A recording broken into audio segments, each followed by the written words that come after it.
Tis the season to be trading. 2019 was quite an interesting year when it comes to politics and breaking news story about business. So joining me to do a little recap and a preview for 2020 is, of course, Jonathan Corpina from Meridian Equity Partners. Jonathan, Merry Christmas. Happy New Year. Thank you, Liv, and all the best to you, too. Thank you so much. Well, I have to say, first and foremost, I got on my Twitter this morning, and who did I see on President Trump's tweet? But Jonathan Corpina. I'm going to show our viewers that on the screen. Did you check that out? Yeah, that was pretty interesting. A couple of people sent that to me, so interesting the way he superimposed his head on a picture of us trading here on the floor. But I guess that's my one cameo with him so far. Well, with that said, in 2019, what was the most impactful political story that happened? Wow, there's been a lot, right? And it all depends on how you tie, political stories into it. I mean, clearly, there's been this political back and forth with U.S. and China. We've got the, politics pushing back and forth with the Democrats and Republicans, and all of this plays out and kind of combines into this turmoil that we felt in our market, but yet the market continues to move higher and higher. And those political impacts and those political stories of 2019 are the same stories that we are going to talk about in 2020. So that chapter is not closed yet. That is still going to be market-moving headlines that we've got to keep our eyes on. Now, some people would argue that this market is a little overbought and that we were reaching those kind of conditions in 2017. We were about to break down, but what saved us was the election of President Trump and that reflation trade. Will a re-election of President Trump in 2020 help the stock market in that sense? Yeah, so, kind of hard to quantify that, right? Because I think everyone had it wrong in 2016, right? I mean, the conversation was Democrats win, the market's going to continue to roll higher and higher as it was under President Obama's administration. And if the Republicans win, market's going to implode. So all of it was wrong. All the polling was wrong and all the after effects was wrong. So I think we learned a very interesting lesson back then, not to put too much weight into the polls and not to put too much weight in what we think that after effect is going to be. But conceptually, the market has performed very well. Our economy is strong. If a Democrat does get elected, does that change overnight? I don't think it changes overnight. Maybe the sentiment might change, but the policies will take time to implement. So I don't think we're going to see a major correction instantly. Maybe in time, as certain policies and procedures get put in place, that will have an effect in the market. If President Trump gets reelected, I think we continue to see this market and this momentum moving it higher. And of course, with his politics and foreign policy, with the China trade action, we are seeing some of those stocks that were prosperous during the beginning of his election, like Cat Tractor and now Boeing. We're seeing them take off a little bit. Now, of course, Boeing's a different story, but what is the most shocking business story for 2019?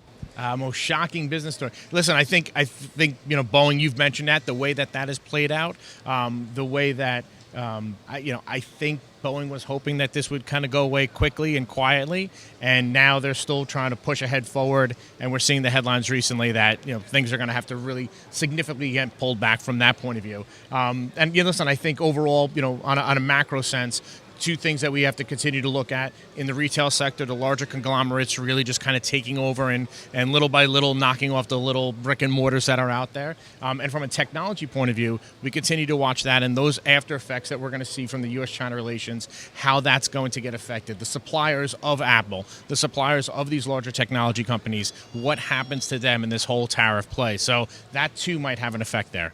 Well, I'm going to say your best call of 2019 were the financials. I mean, they're up nearly 30% year to date. Great call. Thank you. I'm sure our viewers are thanking you too for that. Do you have any inclination for any stocks or sectors, whether they're going up or down in 2020? I think we have to continue to look at the financial sector. The Fed has kind of painted themselves into a corner at this point about what they're going to do with interest rates and the uncertainty of what 2020 looks like. They're going to continue to, quote unquote, remain data dependent and look for that economic, political uncertainty that's out there. So I think that, too, is an area that we can continue to focus. I think there's definitely upside there. On the other side, like we said before, the technology sector.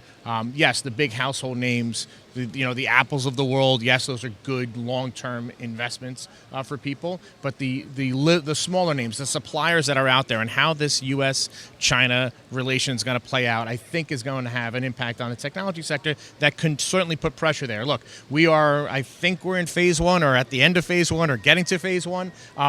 And just that fact is no one really knows how this is going to play out. No one knows what's going to come next.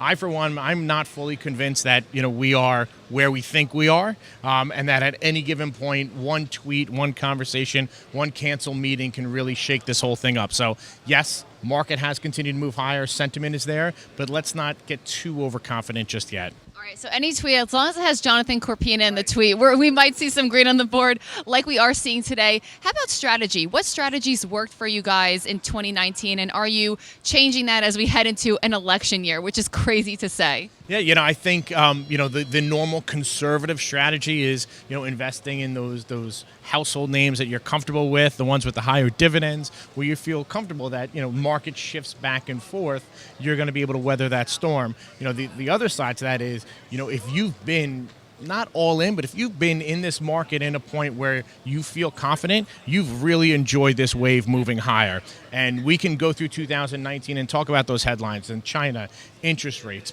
Brexit, elections, North Korea, all these things that are just fastballs thrown at our market, and our market has shrugged it off.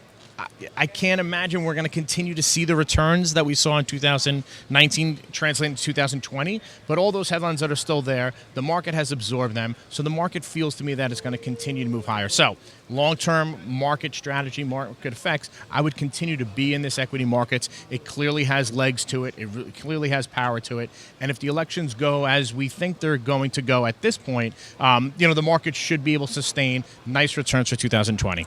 Jonathan, you always give us such a nice insight, such nice strategy. We really appreciate you. Modern Wall Street would not be the same without you here every Tuesday. Our viewers love you. We love you. So, of course, we want to give you a nice little Merry Christmas present for your beautiful Italian dinner, which I know you're going to have. Yes, appreciate it. Thank you. I love working with you guys. You guys are great. The product that you put out, and Jimmy really gets good traction out there. So we're all happy to help.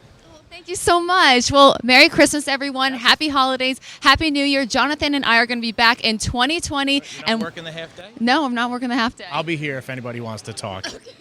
You'll do a stand-up. I will. We'll squeeze you out.